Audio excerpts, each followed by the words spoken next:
नाज़रीन रुख कंदासीं सांगड़ शहर ॾांहुं गुलाम कादिर जी रिपोर्ट मुताबिक़ त सांगड़ आबिद अली बलोच एसएसपी सांगड़ जी सरबराही में सांगड़ पुलिस जी हिकु वधीक सुठी कारकर्दगी 53 साल चन्नेसर बेहल जी क़त्ल केस में मुलविस जवाबदार गिरफ़्तार लाश के ॾोह लिकाइण जी इरादे सां लाश के ज़मीन में दफ़नाए छॾियो।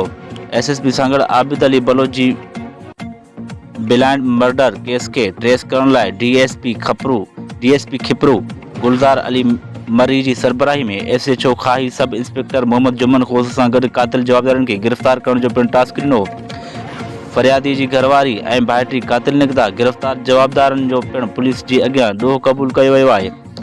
आबिद अली बलोच एसएसपी सांगड़ जी तरफ़ां सुठी कारकर्दगी ते डीएसपी खिपरू ऐं उन जी टीम लाइ मोहकमाना इनाम ॾियण जो पिणु ऐलान कयो वियो आहे।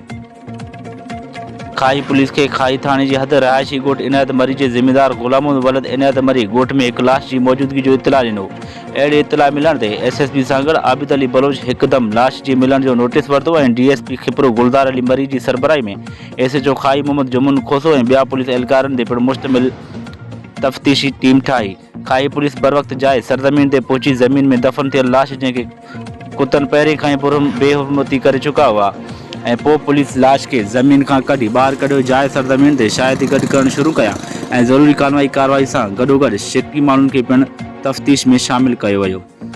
दौरान तफ़्तीश तहक़ीक़ाती टीम मक़तूल जे भाइटी मारवी ज़ोजा हरजन उमिरि 28 साल ऐं मक़तूल जी ज़ोजा शर्मिती रूपा खे शके ॿिन तजरिबी ते पकड़े कामयाब थिया। जॾहिं त गिरफ़्तार जवाबदार मक़तूल जी भाइटी मारवा ज़ाल हरजन उमिरि 28 वरनि जी मक़तूल जी घरवारी ऐं शर्मती रूपा पुलिस आॾो ॾोह जो इतराफ़ करे वरितो ऐं क़त्ल जो सबबु पिणु रिकॉर्ड कयो।